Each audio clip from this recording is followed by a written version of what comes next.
Hello guys, welcome back to BoreDraw. We are on episode number 19. Midweek fixtures, done. Midweeks. You love midweek fixtures. The first midweek fixtures of the the season. Yeah. You said last week, you were like, they'll always throw up some weird results because midweek there's rotation, playing at weird times, blah, blah, blah. And you weren't wrong. There was a couple of big results that caught us off guard. Our predictions. Yeah, our predictions were pretty stinky little this bit week. I was week. Saved by Man United. Yeah, you were last game. I was close though with the Everton result though. We had a couple where we were like one off or like one goal either way. So the football gods were not in our favour. Should we get right into it? We'll start with Crystal Palace versus Brentford. Yeah, do you see Zaha come out after the game and you see his post-match? I rate it so hard. Yeah. Like, that's a man who just wants to win. Yeah, he was. So basically, if you didn't see it, he came out post-game because obviously Brentford scored in like the 80th minute or like late in the game.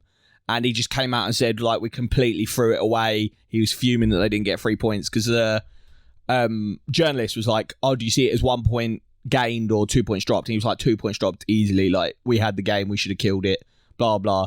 And then there was people on Twitter that I saw saying, like, Patrick Vieira won't like that kind of attitude. And I think he'd love that kind of attitude. Yeah, like, if you want a player in your team, you want a player like that who is... Because he wasn't wrong at all. No. Like, as soon as they scored, they invited pressure. And he's like, why don't we just keep attacking? Yeah. Why don't we keep sending the balls long?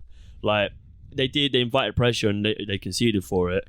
But like the fact that he's coming out and he's happy to say that just shows what a winner he is. He's just a good player. I like Zaha. Yeah, his goal was disgusting. He's what's he on? 4 goals this season? Yeah. I think he's good player. And better than HAALAND. We'll get on to HAALAND because the guy's a fucking menace to society. But someone needs to stop that man. Just want to talk about Brentford, who haven't had like the most lively start to the season. Few draws. Big win against United though. But I think they play quite nice football. I like what they're doing. They've done well because they've kept obviously Tony, and they've done well in sort of like negating the loss that was Eriksen. Yeah, Aaron Hickey I think is a good signing. He had a good game. Aaron Hickey looks really good. Yeah, I mean their recruitment has obviously been very good over the last few years. Even when they're in the Championship, the likes of Ben Rama, Ollie Watkins, Mopé. So you can see that they've got a really good recruitment team there.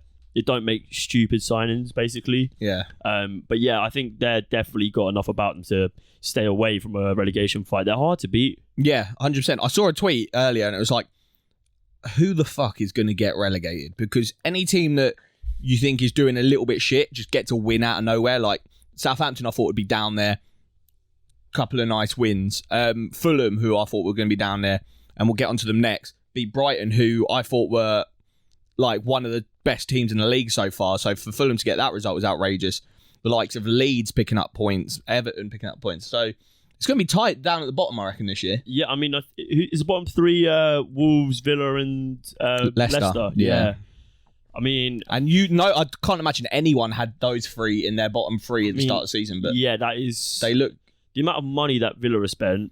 So I tweeted it was the like team that Leicester were into the Midlands, and just Wolves, like they don't score a lot, but they don't concede a lot. So it's like Wolves are so boring, they're very solid, man. but they're creative.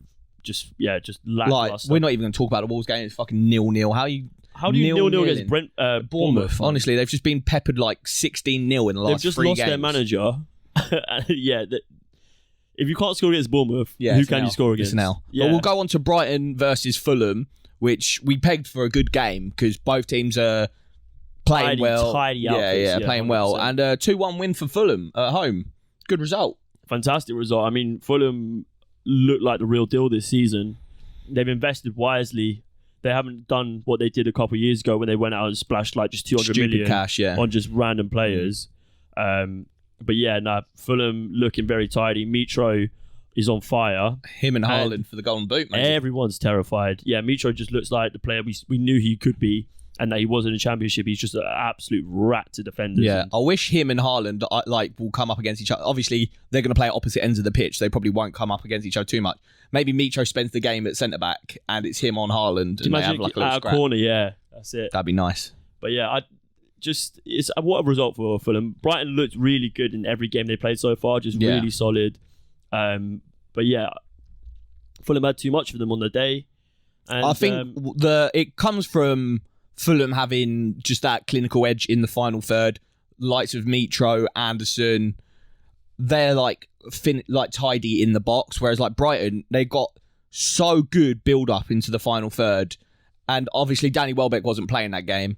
And They've got Undav, no Mope because he's gone to Everton. apparently they're not sold on Undav at the moment, so he's not starting. So they played with Pascal Gross and Trossard as the two forwards, and they're both not forwards. They're so much better in the build-up. Exactly. 100%. And like Grosh and even Trossard, very good at making those like third-man runs, which is where you often see them score a lot of their goals. But if you've got no striker to do those runs off of, the runs don't really work. Yeah, they don't count for anything. So I think that's what Brighton are lacking. And it's surprising that they didn't really go into the market for a I think someone like Broyo would have been a very good shrewd signing. New contract at Chelsea, which is weird. Yeah. Maybe someone like Brereton Diaz. I know Fulham put in a last-minute bid for him last night.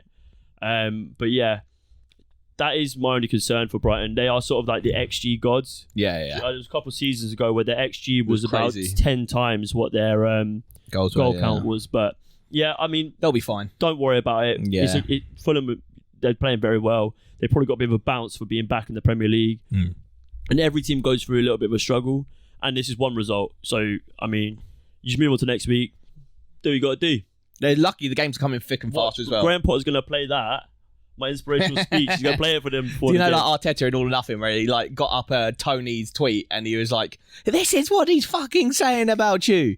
You're like, move on to next week. Don't worry about it, guys. Just get a striker. Exactly. But the games are coming thick and fast. They get over it quickly. Yeah, that's the beauty of midweeks. I love midweeks. A surprise result. Woo! The best result of the week, I reckon. Yeah. Did you see the TikTok of Mason Mount? Yeah.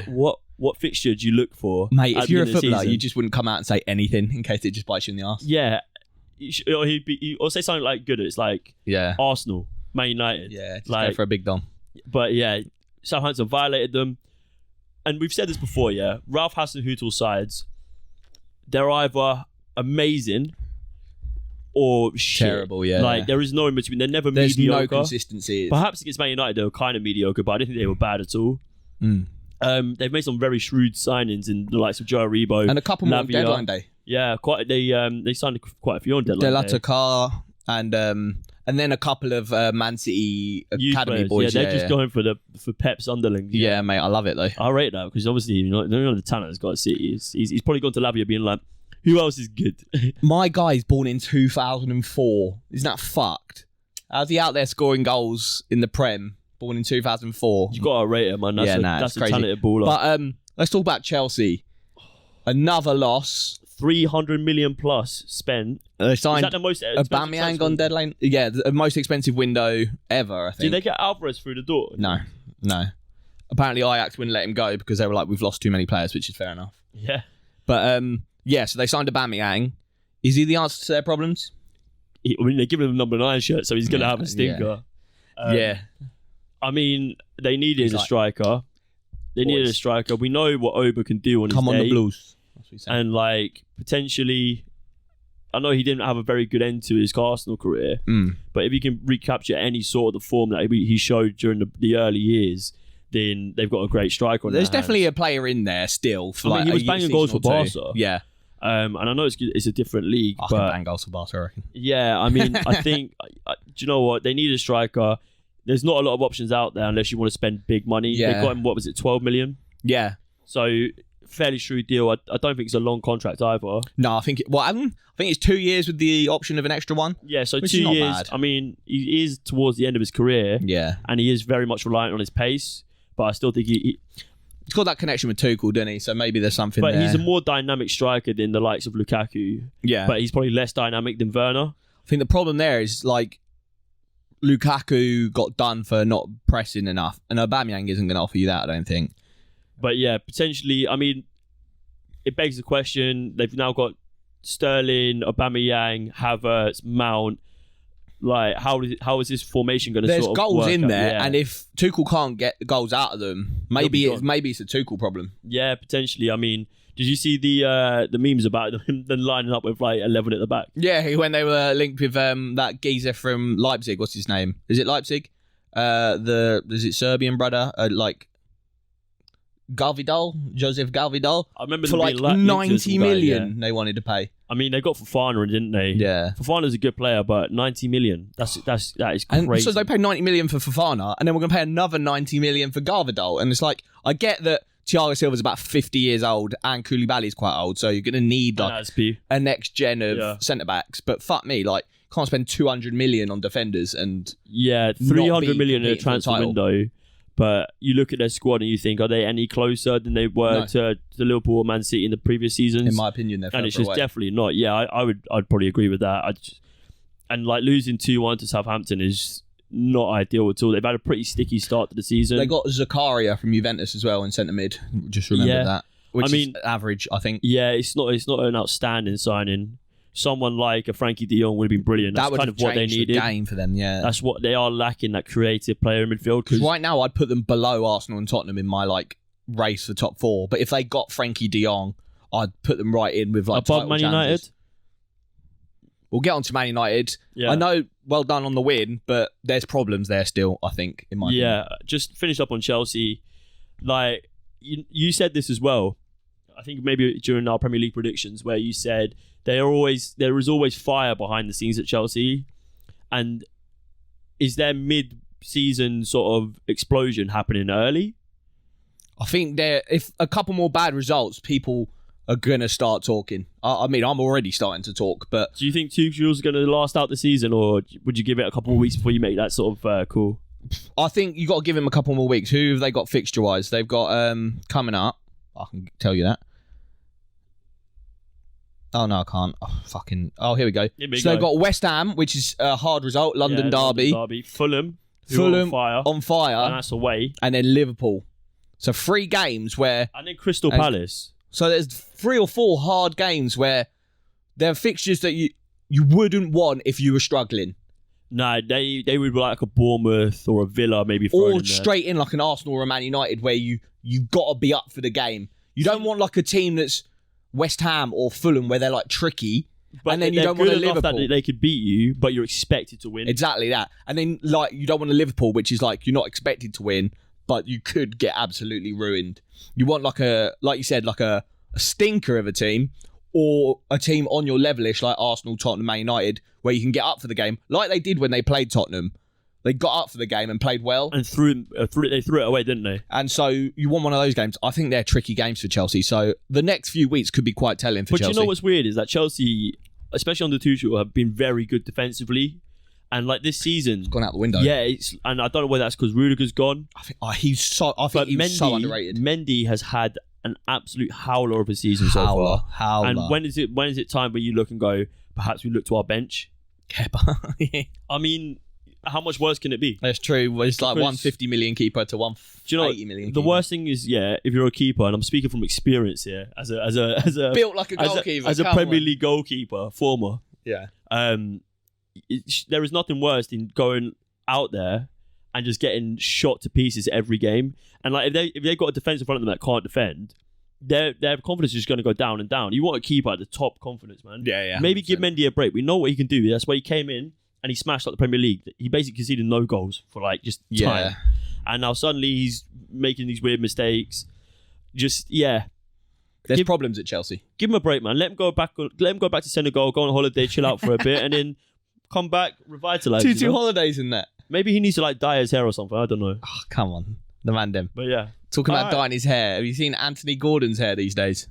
Looking like Claire Balding. Linked with Chelsea, but I think Frank Lampard would be very happy to have kept him. Since those links, my guy's turned he's been good for a while now. We can say this: that he's banging goals in now. 65 million for a guy who scored 2 deflected goals, and he's come on and scored like 3 goals since then, and they've all been decent. Yeah. He's obviously getting in the right areas, and he's playing up top now, isn't he? Because they haven't really got a striker, and then they signed Neil Maupay, and apparently the Premier League couldn't get the paperwork done in time for him to play that game. So Gordon was still up top. And yeah, he looked quite good. I think it was quite an even game. I'd say Leeds started off pretty poorly, actually, which is unusual because obviously Leeds being at home, you'd think like the Ellen Road crowd would just be right on their arse and they'd be on crud immediately. But they actually weren't. They started quite slow and gave Everton the goal. And then from then on, it was more Leeds. But good game. I think there's 2 teams there. I think Leeds, I had them quite high in my predictions, but... I think they look quite good. Yeah, I think obviously Rodrigo being out with an injury when he's on form is not what you want. I put a bet pre-game. Bamford's still out. Yeah, but I think he was on the bench. But I had a bet on Rodrigo, and he just got injured immediately. And they lost their best player in the transfer window quite early on in Tyler Roberts. Yeah, to QPR. To QPR, Is he balling out? Yeah, he's doing all right. He's been a bit injured, but he did score a good goal in the cup. So, but obviously losing Rafinha is a massive deal. Sinistera looked good, to be fair, in the game. Sinistera, I've been really impressed with Adams as well. You see, they let Dan James go to Fulham. That was, you know what, that really surprised me. Like, probably one of the most random ones. I thought he was quite integral to them. I thought he was like a starting 11 player. And I think he was linked with a couple other teams as well. But I saw he was linked with Tottenham. Yeah. Which would have been weird. That would have been a strange one. Yeah. But it was very last minute as well. And there wasn't any sort of like sniff of it happening. No, it just came out of nowhere. I don't know if he had like maybe like a falling out with Jesse Marsh or something, which doesn't seem like he seems like an alright guy. I was scrolling through Twitter and he came out saying, I think Fulham announced it as Dan German. Like Danger Man, but it was Dan in red letters. They do that, didn't they? They like get like so it was like Kazawa, and it was like it's power time or something like that. And I was like, and I was they're getting a bit dry. And all the replies was just like, he's not German, he's English. Like, he's not even English, is he? Who? Dan James? Welsh, that's it. Yeah, just it's weird. Fulham, get your act together, man. Come on, get the media department. What are you doing? It. But yeah, do you know what? I think Everton will be very happy with that result. I know they look hard to beat. Well, I think they recruited well in the defence. Connor Cody and Tarkowski, like, they're probably just on the end of their primes, but they're, like we said a couple of times, they're Prem proven, which Everton needed. And they've gone to a back five, and in that back three inside it, they've got Connor Cody, who's probably one of the best defenders in a back three. He's played that his entire career, basically. Yeah. And like you say, Tarkowski, brilliant signing. I just think that Frank is setting them up to be hard to beat. Yeah, and I think he's probably gone in the there. Counter. They've got pace in the likes of Damari Gray. Yeah, I think he's gone in there and seen like there's not much like technical quality. There's not quality, yeah. So as long as we're hard to beat and we catch a break every now and then with like Damari Gray or Gordon, we'll get enough to stay up and like he probably like get to each window. Yeah, get to January. Yeah, and then do a little bit more, and then you can slowly introduce that technical. Exactly, yeah. Apparently, Dele Alli had quite a good Besiktas debut. I saw a tweet where it's like Dele's loving life in Turkey, and I was like, oh, yeah. Well. I mean, fair play to him. I like to see Dele do well, but that's a conversation for another day. Yeah, we'll do like a England's lost gems or something like that. Speaking of another day, let's move on to Wednesday's fixtures. Let's jump! I wish, but Arsenal 5 out of 5. Arsenal 5 out of 5. Who'd have thought? And do you know what the best part of this game for me was? Because I didn't think Villa actually looked that bad. Do you know that Paul Rudd meme where it's like, look at us? Who'd have thought? Yeah. I thought Villa actually weren't that bad. I think they started off quite well. But then, just the Arsenal show happened. And Arsenal are quite injury hampered right now. We've got problems, and I think that's why we were going like panic stations for Douglas Luiz. I didn't think Sambi Lokonga was that impressive. I thought he was all right. I think to get shoved in to a lone pivot role and be like quite young and unproven is quite scary. I think he's had a couple of games there where he hasn't been good, but I'd say this is probably his best game so far as that lone pivot. But like you said, I think the first half, we should have gone in about 4 or 5-0 up. We were peppering the goal. We had like 2 or 3 cleared off the line. But that was after like 15 minutes. Yeah, we had like a 10-minute kind of period where like I think we were both trying to figure each other out. Yeah. Because it's normally quite tight when we play Villa. But then Gabriel Jesus, Saka and Martinelli as a front line is fucking frightening. Let's just talk about what a season Martinelli's having. This could outrageous be baller. Like, I know we know how good he is, but this he's doing it consistently. I don't think people outside of like Arsenal and people that have like Arsenal mates know how good Martinelli is. I don't think he gets applauded. Like, I know Gabriel Jesus is the marquee man. Yeah. But I think Martinelli's been your best player this season. I almost agree because for me, I don't think he gets applauded. It's one, because he plays for Arsenal and everybody likes to shit on Arsenal. And 2, because he's not English. Yeah. But I'd say he's like on par, kind of like current ability with like the likes of Saka, Sancho and all that. And probably got a higher ceiling than all of them. He's so good. Yeah. And he's younger than all of them, I think. Yeah, no, he is absolute quality. Yeah. You can see that he's not scared to like take on a man. So tenacious. Like every game, whatever, what kind of position? Right back? Yeah, whatever right back he's taking on, no matter who it is, Trent, fucking Reece James, he'll have them on fucking crud. Yeah, he's probably the left winger right now you don't want to come up against. Yeah, he's a menace. I mean, the guy is just on crud, and his pressing as well is so impressive. Yeah, and that's what I like about the front three, and which is why Aubameyang, I could see why Arteta probably was not kind of like gutted to lose him, because when you see the press in action, you see that Aubameyang wasn't suited to that at all. Yeah. Another thing about Arsenal as well, like obviously they went 1-0 up, and then they conceded, and I think you scored again within like 4 minutes. Yeah. And I think in every game you conceded, you responded within 10 minutes. Yeah. And that just goes to show the mentality behind the scenes. Big change, yeah. Like, because Arsenal would used to concede and just capitulate. Panic. And that was it. But it's a whole new dynamic to Arsenal, and it's just brilliant to watch. And they're picking up fans of other clubs, which is what we who are just impressive. Yeah, they're just impressed. I agree. We look good. Like that game, 2-1, I think is very flattering to Villa, because we should have had about 4 or 5. I've got Gabriel Jesus and Martinelli in my fantasy team, and fuck me, they both could have had a couple of goals each. Yeah. Also, I just want to thank Emi Martinez, because before the game, I was saying that he always pulls out worldies against us. He had 2 absolute stinkers for the goal. So, yeah, wasn't do we do cunt of the week? Because he might be. Wasn't his best game? No, but I bet you're gassed out. Absolutely stinker. Well, because like out of the, he must have played us about 4 or 5 times now, and he probably hit a 9 out of 10 each game. Apart from that one he stunk. BoreDraw time. BoreDraw. Bournemouth 0, Wolves 0. What Stinky an absolute game. stinker. Should we even talk about it? No. I don't want to talk Moving about it. Moving on. 6-0. Sorry. What a contrast, man. Yeah. 6-0. Man City, Nottingham Forest. Champions of Europe. You'll never sing that. Earth. Mate, the Erling Haaland show, man. Should we talk about Erling Haaland? So different. He is, if he stays in the Premier League for 10 seasons, he will break the goal scoring record. 100%. He'll get to, I saw a tweet where it's like, he'll get to Alan Shearer's record before Harry Kane does. I wonder, do you know what? I mean, that's a violation to Harry Kane. Yeah. But the guy is a menace. Back-to-back hat-tricks. Are you joking? I can see him scoring a hat-trick next game. Do you know, last week when you were like, you were saying about all the Prem managers like pulling together to do like a anti-Haaland tactic? And I didn't believe you, but now I actually like buy it. Like, genuinely, they need to like pull their brains together, because he's a menace. Every manager now is on the phone to every Bundesliga manager that's managed to stop him. Because he is a problem. Like, genuinely, I was thinking about this. If I was a manager, how would I go about stopping Erling Haaland? And I think what I would do is tell my one of my shit players, just to go in there, 2-foot him, injure him, get sent off, get a 3-month suspension. What's the hot fuzz like? For the greater good. Yeah, just literally. Like, just take him out. But then you're playing with 10 men against City. They bring on Alvarez or something. You just get pepped. What do you do? Yeah. They're gonna walk the league. He's going to be top scorer by about 15, 20 goals. Rory Jennings, are you crying, mate? Because you're like the Andrew Tate of football opinions. Like, in the football sphere, that is you. Because you know the video of Boris Johnson telling people to buy a better kettle so they save money?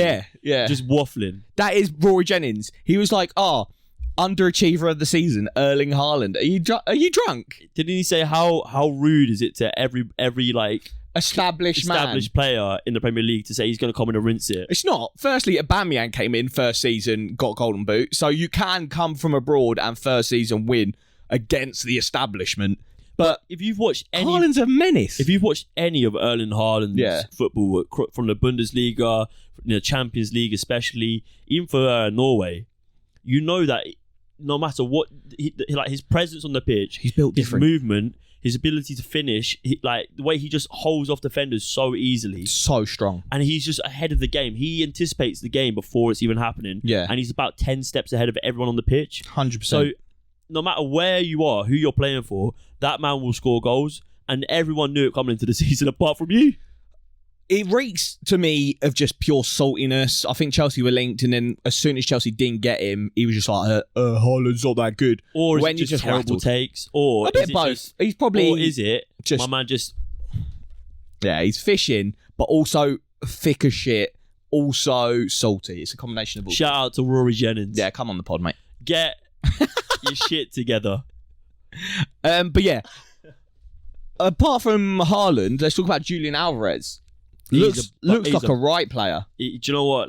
Like, I know if you're an FPL manager, you're just going to captain Haaland for the rest of the season. And get scared whenever he gets dropped. But Champions League coming up, they're going to be playing a lot of games. They're probably going to be in every cup right to the end. So there will be rotation. And Alvarez will slot right in. He looked really good. Like his link-up play around the edge of the box. I know it's lazy to say that he comes across like a young Aguero, but he had that kind of techie nature on the edge of the box that Aguero had. And then that kind of give and go on the edge of the box and get straight in and get a shot off. And I think him and Haaland, so they played like a fucking Brexit 4-4-2 pretty much that game. And I fucking loved it, mate. Him and Haaland up top together is nice. Yeah, then I was texting you while I was watching the game. Goal. You were watching the Arsenal game and I was like, oh yeah, Haaland scored. Yeah. Oh, he's done it again. He's got a hat-trick and it was only about 30 minutes. And I said he might get 5 or 6 this game. Yeah, honestly. And I think if he didn't get subbed off, he probably would have. Yeah. But and they've done that without Kevin De Bruyne as well. He didn't come on to about the 60th. I saw a tweet where it's fucking 5-0 down or whatever against City, and then they bring on De Bruyne, and you're just like, what a day. What a day. Oh, man. The best tweets were the ones, the Nottingham Forest fans saying that once they conceded 5 goals, they got even louder, and it was like, we're proud. We're proud. We're proud. They won 7-6 on proudness. Yeah. But yeah. Nah, it's a good result for City. You know what, for Forest, you just got to wipe this away. You're against just an unstoppable force. Yeah, you're in different kind of leagues. Well, you're in the same league, but in different leagues. Come up from the Championship, yeah. And you're playing against the best team in the world, but potentially the best striker in the world. Oh, 100%. Just good luck. And maybe conceding 6 is something to look back on and be like, that's disappointing. But yeah, it's just... don't worry about it at all because we watched them last week at Spurs. They got quite unlucky. They'll batter better teams than Forest. So yeah, if I was a Forest fan, and do you know what? Fair enough. Yeah, it is what it is. Forest. Don't worry too much, mate. It's all right. Moving on to another London derby. Another London derby. You talking about Man City? No. We were talking about fucking Fulham. No, Crystal Palace, Brentford. Another one. That was 25 minutes ago. No, allow me. It's a London derby, and this is a good one. 1-1. Yes, it was. Yeah. Just you know what? I only watched the highlights of this game, and I was like, Spurs. They've looked kind of stinky. They haven't been that dynamic team that I thought they were going to be at the beginning of the season. West Ham just couldn't buy a goal. Yeah. And I'll tell you what it was. It was literally what we pegged it to be in our predictions.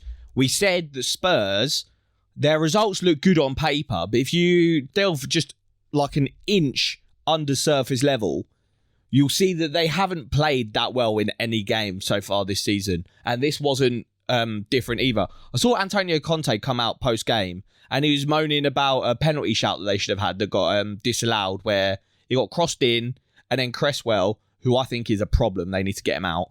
But and they signed Emerson from Chelsea anyway. But he headed the ball onto his arm.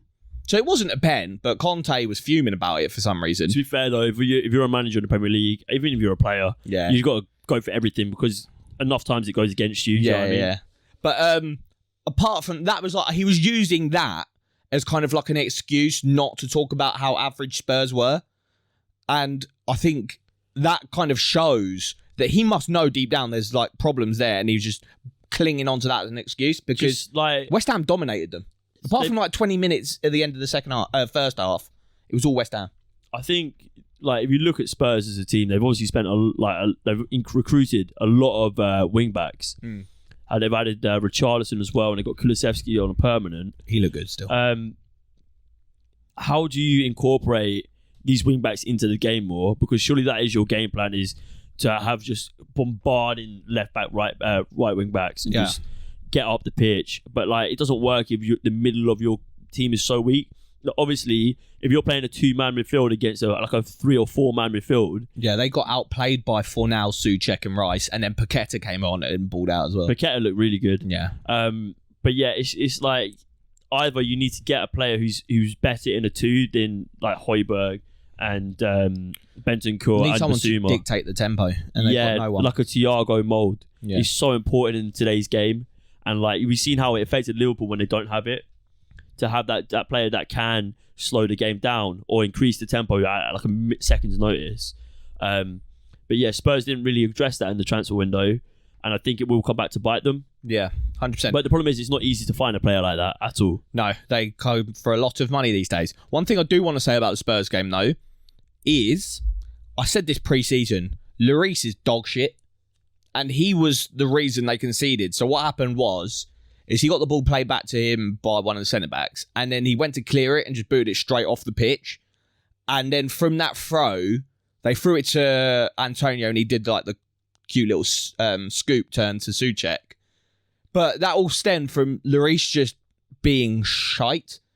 I think, do you know what? This season we're seeing a generation of keepers in like De Gea and Lloris. Like, I wouldn't put Mendy in the same bracket as them, but like he was one of the elite keepers in the league last couple of seasons.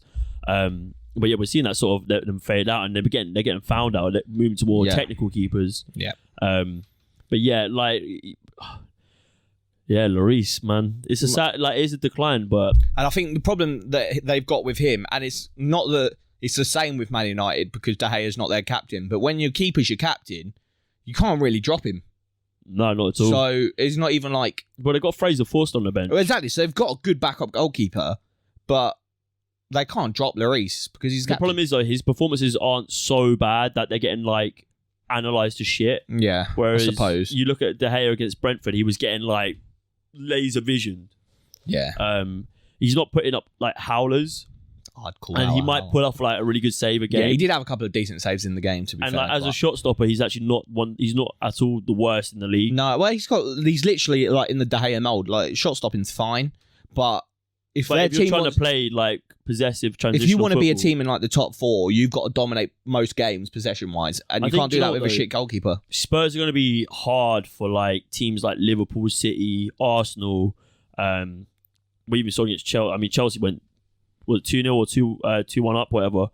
But they're going to sit back and like against those better teams, they're going to play on the break. Yeah, I think they're better when they don't have to dominate the game. Exactly. When their onus is on them to go and push the. They struggle. Yeah, and that's why they need that sort of like playmaking midfielder. For that, Bentancur, was sort of he sort of is that player, but we're not seeing it. I don't think he's got enough about him. We're not seeing it at all. I think he's better off in games where it's like you said, they're not in the ascendancy the whole game, where he can like get a bit rough with the dominating midfielders. He can get a bit rough with Odegaard, or he can get a bit rough with Thiago, and then win the ball and counter quick. Whereas like if he's the one that's got the onus on him, I don't think he's got it about him. Yeah. Moving on to the next one. Big game. Do you know what? It was a really good watch. We're talking about Liverpool 2-1 Newcastle. Do you know in the predictions where I said we were a couple of like goals either way off some results? I said 2-2, and I was fucking scummed out of it by some dodgy refereeing because Isak, who looked super good, he scored one goal which was like quality finish, and then another goal which he was neck and neck with the last defender. But it got given offside, even though absolutely shouldn't be. So over this, the millimetre, like, and half the time they get it wrong. They specifically said this season they weren't going to do that. They'd give it always to the attackers' benefit. But the introduction of VAR was all about clear and obvious. Well, clear and obvious, just disregarding clear and obvious errors. Yeah, and nothing about VAR is doing that. No. Because everything that's clear and obvious is getting seen by the linesman or the referee anyway. Yeah. And like potentially they miss something, and then that is clear and obvious. He's like 2-3 yards offside. But when we talk about millimeters, and half the time they're like lining up a player's like attacker's like the defender's knee to an attacker's arm, but you can't score with their arm. It's like it's also pedantic and just so nitpicky, and I hate it. And like Jurgen Klopp's starting to do my nut in as well. So he came out post game because Newcastle were time wasting, which they were, but obviously you would do that. Yeah, you're at Anfield, and at one point you were winning, and then you were drawing, so you're gonna time waste. But it was like, people want to see football matches, and I was like, no, I think fans of their team want their team to fucking win, like no matter how it happens. If I'm Newcastle, and I'm watching like Nick Pope getting his legs stretched out because he's got cramp, I'm like, yes, that's Come it, on, that's Nick, it. Stretch that thigh. Quick, 5 minutes down, you get to the convenient, you get a pint. Yeah, easy. Like Jurgen Klopp, I think he must know that his team is. There's like a guy who's making a thread of all his excuses, and so far he's at like 6, and like one of them's like witch doctor, like he's got a curse on the club or whatever. But yeah, no, and do you know what? Liverpool, you can tell they're missing key players, like they really are. And Robertson is really like looks really lackluster. Tsimikas has been more impressive this season. I think Tsimikas is a baller, and it's kind of hard because so is Robertson. But it's like, I think maybe when the games start coming a bit thick and fast and you've got Champions League and stuff, there's more room for rotation. But and you can't maybe drop Robertson. Robertson will like pick up when he gets like a bit of a break, and Tsimikas can come in, maybe he comes back firing. But yeah, I agree. Both Liverpool fullbacks, and maybe the whole back line doesn't look on it this season. Nah, and they've been so good for so long. Yeah. And it's like, not 4 players like that aren't just going to fall off a cliff and be shit. No. Like, and potentially they are missing the likes of like a Thiago who can slow the game down for them. Yeah. But yeah, no, you know what? Like when the Liverpool get their players back, I know Nunez is back this week for the next game. I don't want to jinx anything because I said, this is prime time to get him in fantasy, and he fucking went and chinned a guy. So yeah, I'm going to keep my mouth shut. Did you see him at the Newcastle game, like shouting at the fans and stuff? He looks like a right rowdy. He does. He's little rowdy. And they've got a big game coming up in the Merseyside derby. Yeah, I'm not even going to do the accent. I can't. Isaac just looks like a phenomenal player. And they've done all this without Saint-Maximin as well. Yeah, got no Bruno Guimaraes, no Saint-Maximin, and then no Sven Botman either. So it was good result. And so Newcastle, hold your head up high, done well. Yeah. Isaac as well, he looks like a player. And they got him in at perfect time because obviously Callum Wilson's out now. So to get a player in that's just going to start, and he looked like he came in firing immediately. I remember when Isaac sort of came on like the scene, and he was signed by Dortmund at like 16. And everyone was saying like he was in the echelon with Mbappe and Haaland. Yeah, he is a good player. And potentially not going to reach that level, but he won't be far off it if he get like the right people around him to develop him. Yeah. But that is a good result. That's a good result for Liverpool. I mean, obviously the 90 plus 8 minutes is just mad. 8 minutes out of 5. Yeah, I think that's what does my head in with Klopp. Is you've obviously been niced by the officials. To be fair though, so like, come out there was a lot of time wasting in the latter stages. But yeah, I mean, it is what it is. You got to be happy about it if you're a Liverpool fan, but be a bit concerned because unless you get these players back fast, in the likes of Thiago, Jota, you're pretty screwed. Start losing out on points that maybe City gets too far ahead. That you can't City. I mean, at this point, if I'm Jurgen Klopp, I am looking at a Champions League win. That's all I'm going for. All right, should we go for a little break and then we'll do the last game and some predictions? Last game. I need to rescrew this mic because it's falling down. Back again. Fix the mic. We're all good. Yeah, just sorry about that. The ghetto set up, man. It's attacking Roz. Last game. Yeah. Thursday night under the lights at the King Power. Finished Leicester 0, Manchester United 1. Yeah.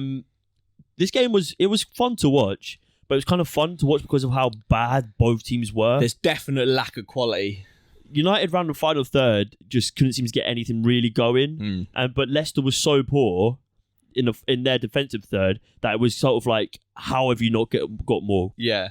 What I saw before the game, so it was on BT Sport, and not fucking Jurgen Klopp, Brendan Rodgers had a pre-match interview with the man dem, Robbie Savage. Who else was there? Did you see Robbie Savage's outfit, man?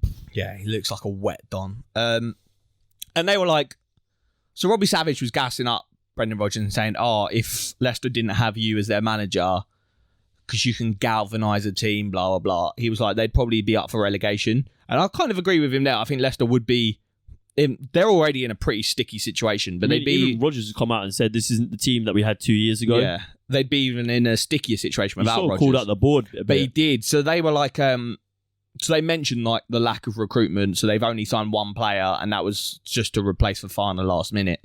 But so they asked him about it, and he was like, obviously, I would have liked to get in the market a bit more. I haven't had that opportunity, but I've got to kick on. And I like that from Brendan Rodgers, that he didn't complain. He said, that's our challenge and we've got to move on with Literally the opposite of Scott Parker.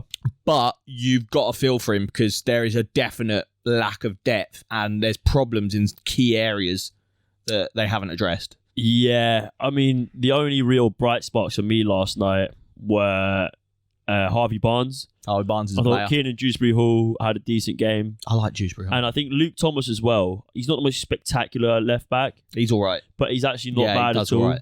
And he was up against, was it Langer? Alanga and then like Bruno Fernandes moved out there. But he played well. Mean, but the problem for me is watching Leicester in their transitions.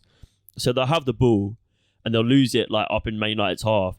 And their transition to counter what Man United are doing is so slow. Yeah. And that's what led to the goal. Like Rashford didn't have like a great game, but he was making both number 9s. He was making runs that made lots of space in behind. And Johnny Evans, I felt for the boy. Oh yeah, I was watching him, burnt. and he wasn't even that. I don't even think he had a bad game, but no one else was covering the space behind him. For the So, goal. like, if you watch the he goal, was stuck, yeah. he's got to go all the way out to track the run. And is it Sumare or Ndidi who's got to come all the way back? Yeah, indeed. And they just don't. And it's like, well, what's he meant to do? If he doesn't go with the runner, they've got a free man out there. Yeah. And potentially you say, all right, but then at that point, they've got to put the ball into the box or however they want to do it. But I think the right idea is to go with that and expect the most of your Someone teammates. to cover you. You're a Premier League side. You're a Premier League quality player. You make enough money, yeah? You should be able to read the game like that. You know who that's reminiscent of? Fucking Harry Maguire and Luke Shaw. When they used to do that to each other all the time. And you can see Man United's kind of positive turn in results when them two aren't in the team, because the IQ is now in that back line. Varane had a very solid game.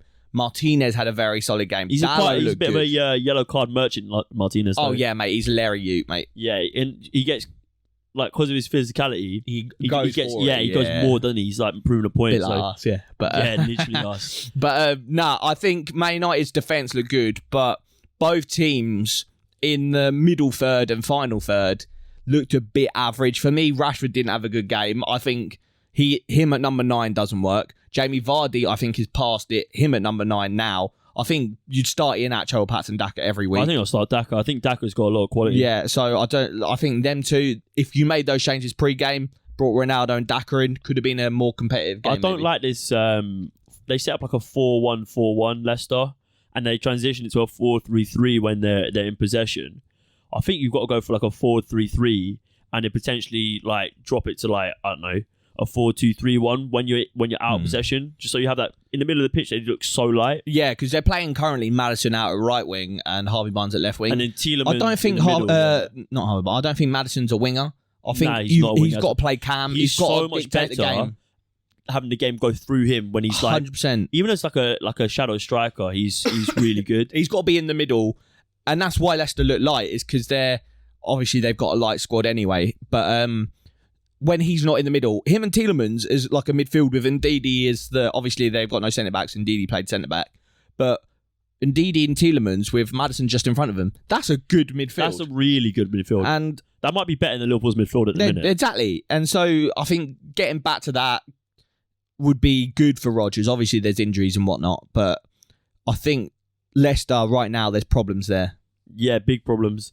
I just like the only bright sparks were really Harvey Barnes.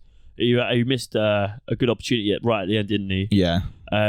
But yeah, I mean, Man United looked devoid of sort of ideas around the final third.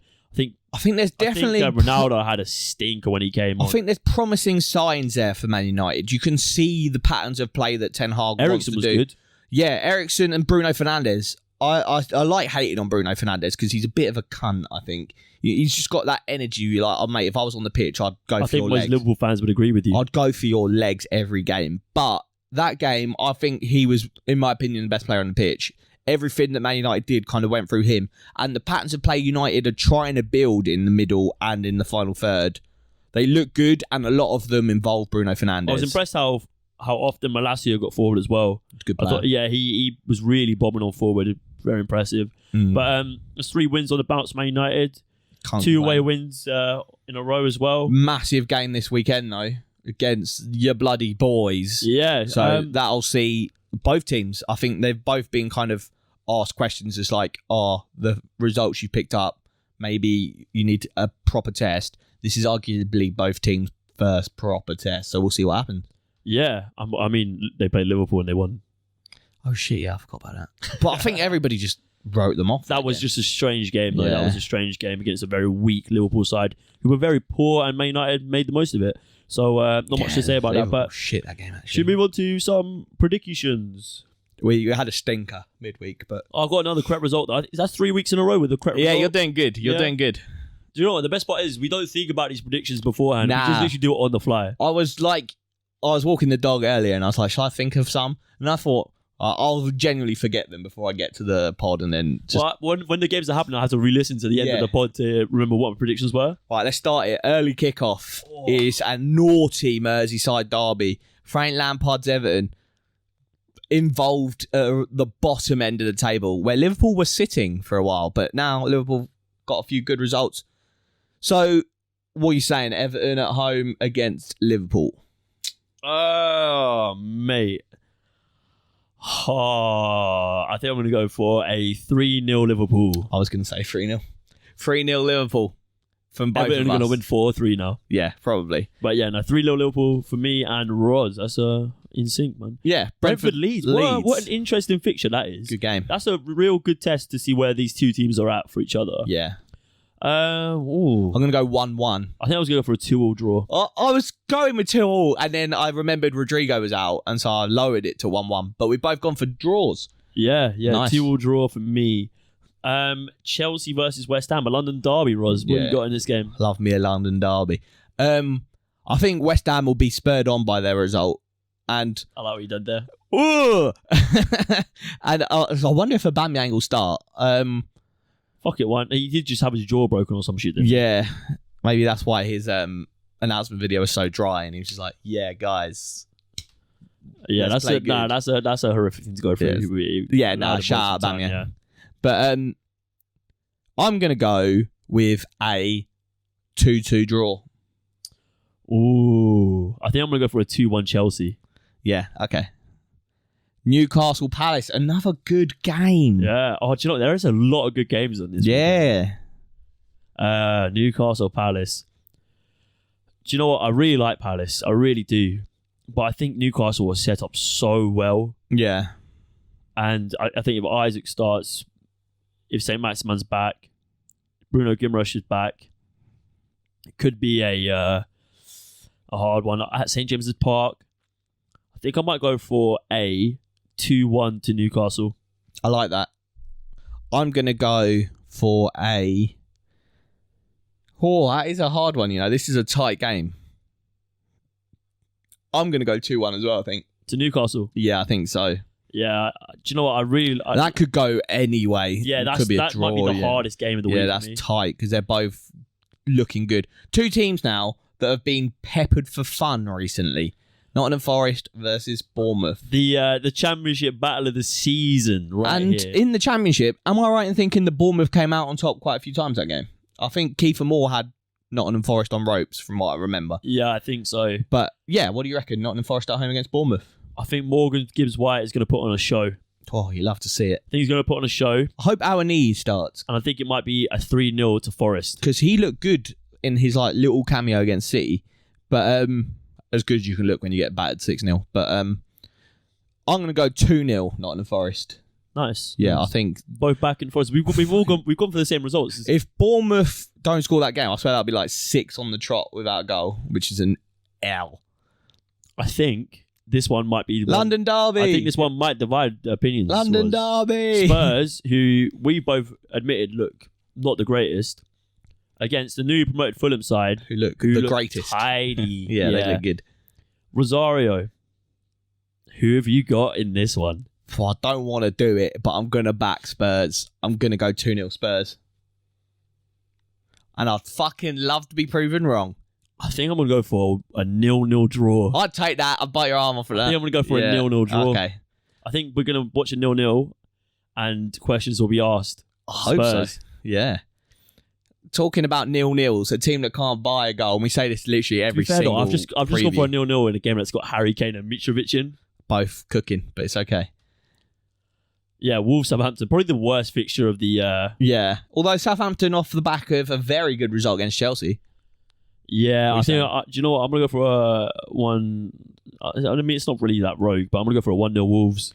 They're finally going to get a goal. I think so. Blood clot. I'm going to go for a 1-1. 1-1 draw. Yep. Nice. Aston Villa versus Man City. Stinky Villa versus Sexy City. Oh, it's going to be another HAALAND show, surely. Hope he starts. Late kickoff on Saturday. I think I'm going to go for a 3-0 City. 3-0 City. I like that, you know. Yeah, I'll maybe go a bit more. Yeah, I'm going to go 4-0 City. Back it. I'll back it. Yep. Brighton versus Leicester, the Sunday starter. Yeah, normally this is quite a good fixture because they're both kind of on par, but now I think Brighton are going to run away with this game. Going to go 2-0 Brighton. I think I'm going to go for a 2-1 Brighton. I think Okay, Leicester will get on the score sheet. Maybe Maddison. I'm getting attacked by a fly. Maybe Maddison, little free kick or something. And to end the weekend's fixtures, what a fixture to end it on. So the last Delicious. time Arsenal were on a 5-game win streak, they went to Man United, won, and then went invincible that season.